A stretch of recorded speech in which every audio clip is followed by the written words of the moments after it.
Hello everyone. The topic of this webinar is why do some people think they're being assertive? And they claim they are assertive when in fact they are communicating aggressively. Now, I am Miriam Asip, Commander Mimi on social media. I coach couples on how to communicate more effectively with each other, that's non-aggressively, in order to filter and drive out of the relationships toxic dynamics and be able to build healthy and more intimately close relationships. Now, it's very important to distinguish assertive from aggressive communication. A lot of people believe they are assertive because they are communicating their needs, their wishes, and their thoughts directly. Now, there are a lot of other things that make assertive communication assertive.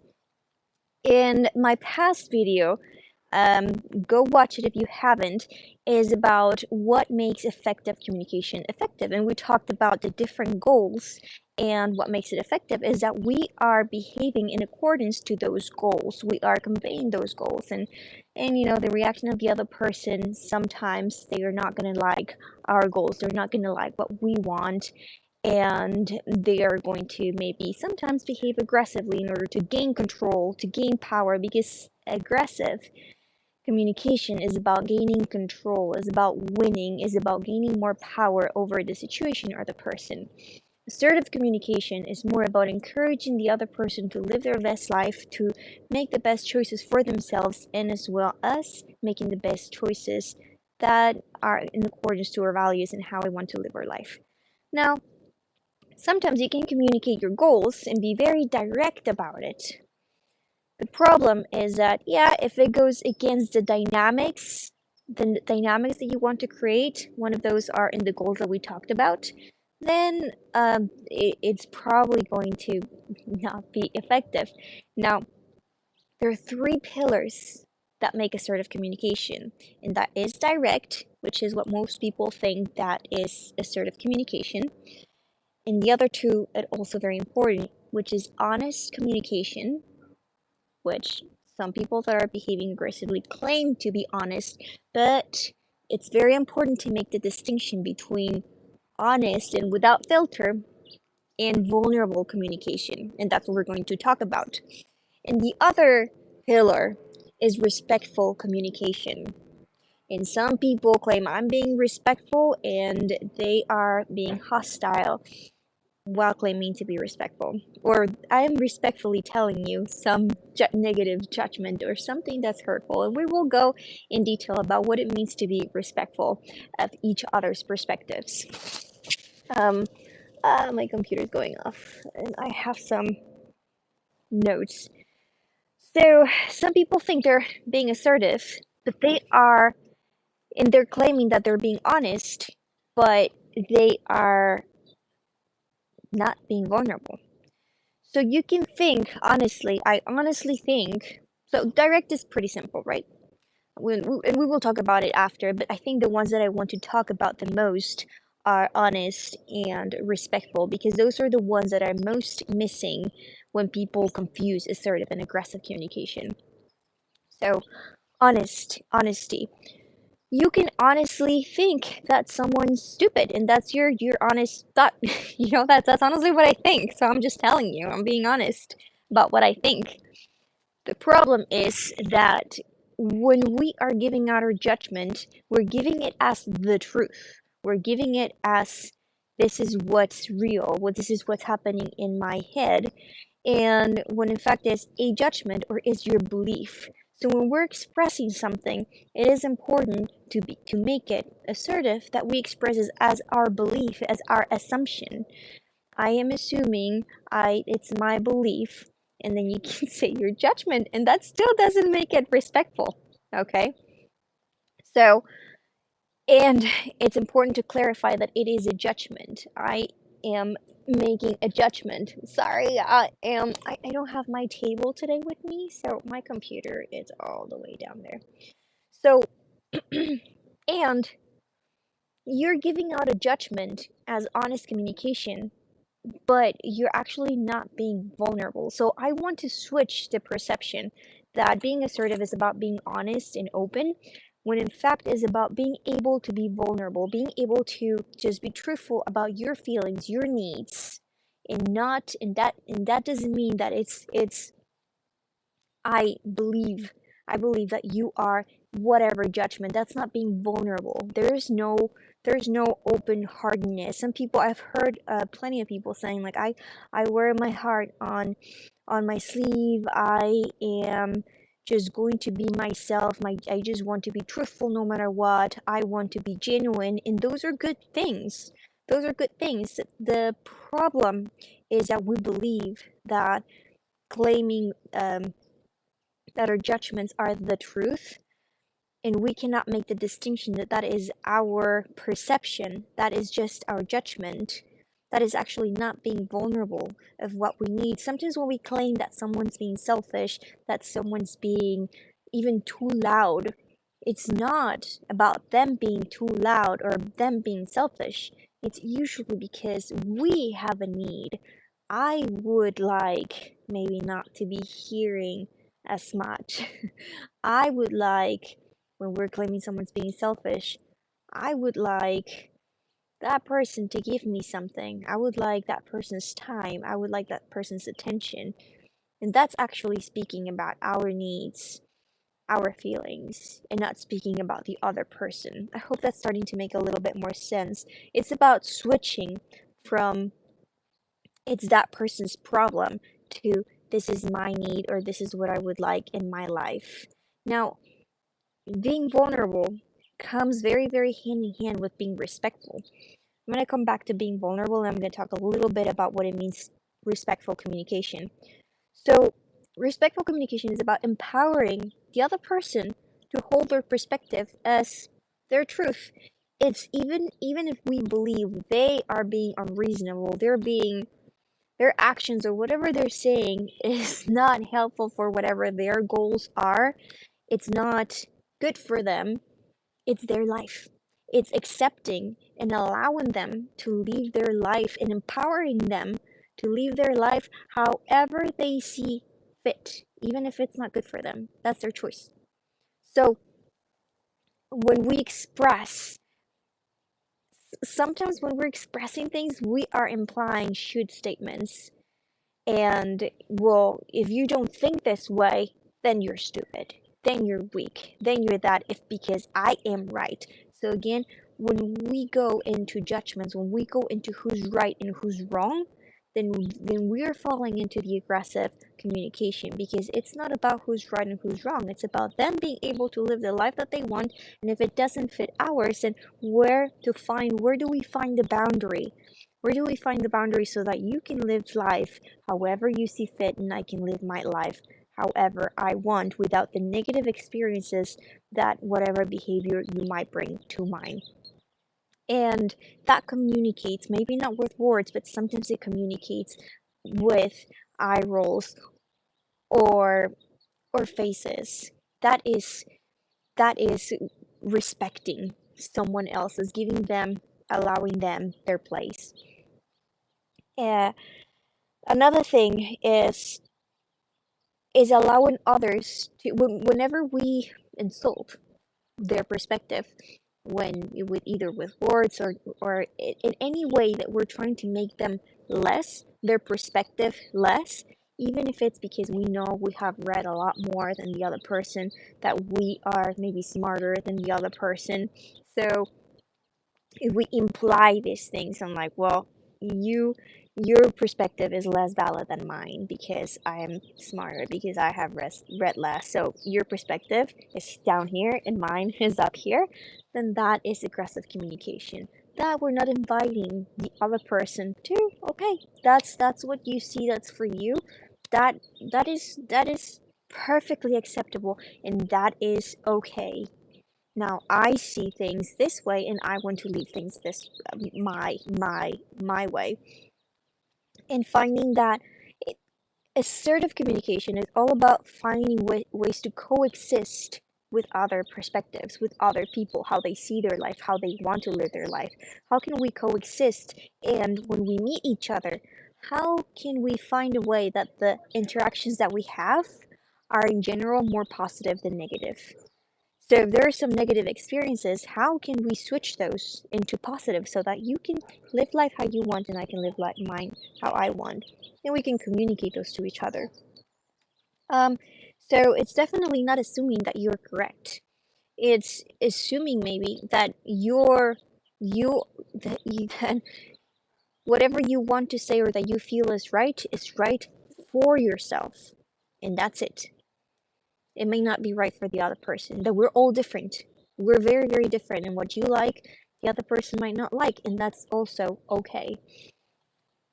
Um, it allows for everyone to keep their self-respect.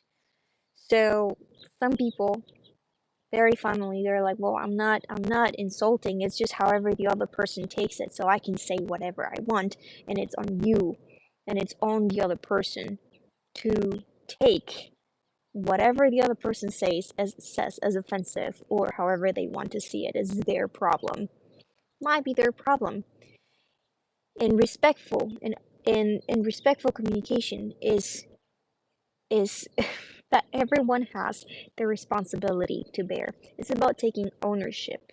It's about taking ownership of your life, of what you want to live, and giving ownership of what they want and they want to live. It's their responsibility. It is your responsibility to speak um, without making the others' views less than yours, calling them defective, and and your non-verbal expression as well. Um, so this is just when it comes to communication, and whenever we get into later on into conflict management, it's also very um, we advise to really start seeing this as perspective taking. um, Whenever there's a conflict, it's very important to know where the conflict is, and in order to know where the conflict is, you need to understand the other person's perspective. So we really need to make that effort to understand, and not just understand superficially, but also to empathize and to feel what the other person's feeling. And that usually helps us gain a little respect and validate the other person's perspective. So being respectful is about validating the other person's perspective. It's about treating them as right for them. That's respect, not trying to make them less. Another thing that I want to mention, if some of you have gotten a little bit into dialectical behavioral therapy, is that dialectics means what it means is that two seemingly opposing ideas and perspectives can both be truth at the same time. Same when we're talking about perspectives and we're talking to someone else and it seems like we're saying the opposite thing. Sometimes, very often actually, both can be true. Both can coexist at the same time. Make a little effort next time that you're having a little even a small or a big conflict that just seems that you're saying the complete opposite. Whenever you really think about how this other person is seeing the same conflict with their not you wearing the shoes of the other person, not you standing on the opposite side, but you actually wearing the skin of the other person, you seeing things through their eyes with their psychological makeup, with the experiences that they have lived. How does what they're saying, how does that make sense? And it usually makes a lot of sense.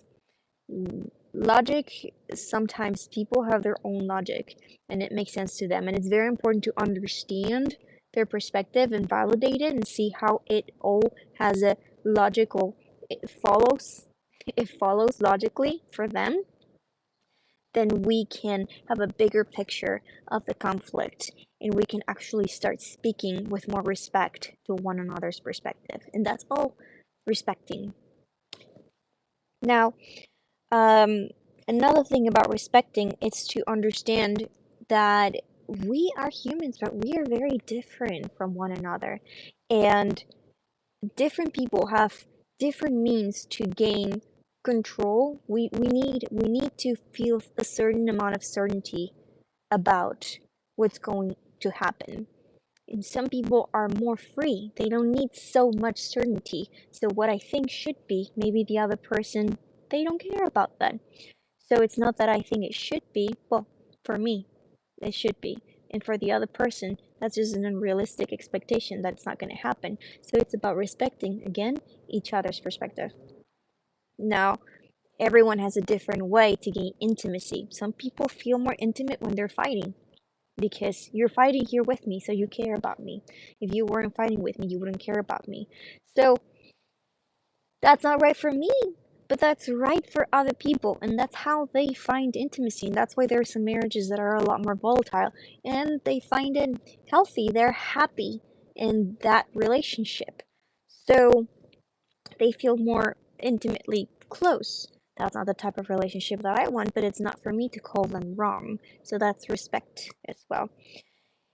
Some people are extroverts, some people are introverts, some people have even different sensory perceptions. Some people can, like, for them, they feel bothered when they can't watch TV because they see the flickering of the light. You know what I'm saying? And for us, maybe they're crazy, but they're not. That's what they're feeling. That's what they're seeing. For example, personally, I can hear, even if the TV is off, I can kind of hear this like bzzz. So I'm like, oh my God, I have to unplug it. So the point is that we are so different from one another, and it's not going to be helpful. It's not going to be helpful to reach more effective communication, to understand one another, if we just call them crazy, if we just call them, you're way too off. You are wrong. You're off. You're defective. You are weak. You're stupid. If we go on that route of trying to make the other perspective less than us and dismissing it as not valid, then that's being disrespectful. You might truthfully think that. You might honestly think that, but it's disrespectful and it's not going to allow you to communicate effectively with the other person because you're not able to see their perspective. You're just stuck in your position. So, in order to be able to understand the same language, we have to go and see what language they're speaking. So again, that's respectful communication. And now, now we're able to go a little bit further into what it is to be vulnerable. What is vulnerable communication? Now, truthfully, honest communication. So, vulnerable communication, it's about framing things not as you, but about I need, I think, I believe, and whatever you believe is fine as well. I just believe this. And let's find a way to make this work, to understand one another. So it's reframing things not as right or wrong, not as good or bad, good for each other. It's switching from accusation. No, it's just you're not saying things as right. You are not as accusation, but so or like, for example, the why question. Why usually tends to be very accusatory. So why are you saying this? What is making you may honestly, truthfully be trying to understand the other person, but usually the why question is accusatory. Why are you doing this? It's like, what is wrong with you? That's what's communicating.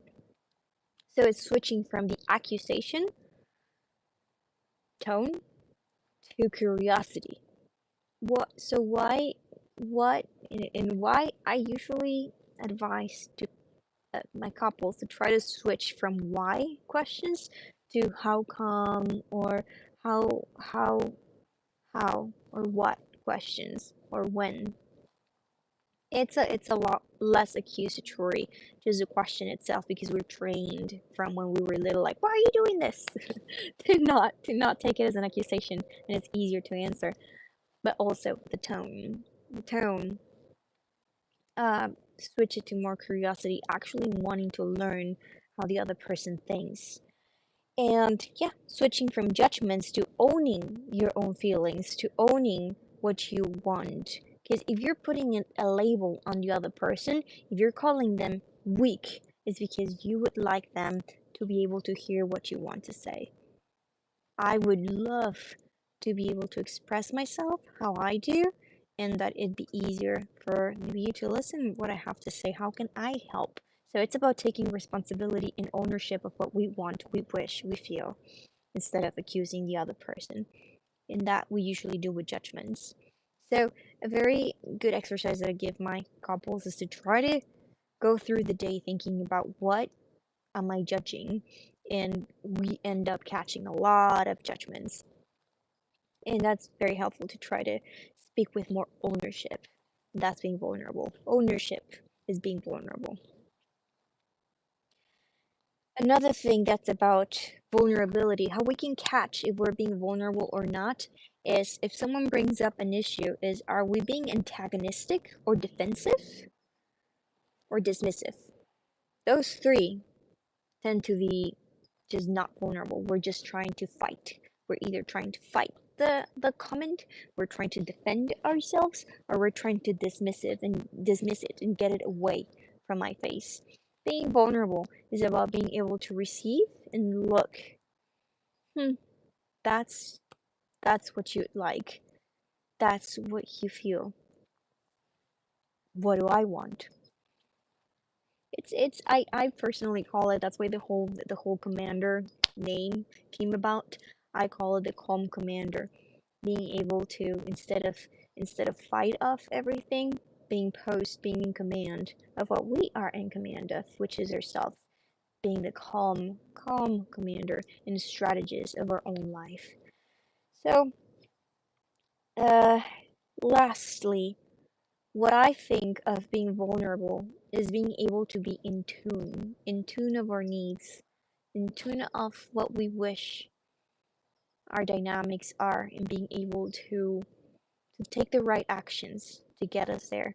Being in tune with the other person's emotional state, their mindset, being in tune with the moment, in the present moment. That is being vulnerable, is being open to that experience of the present moment.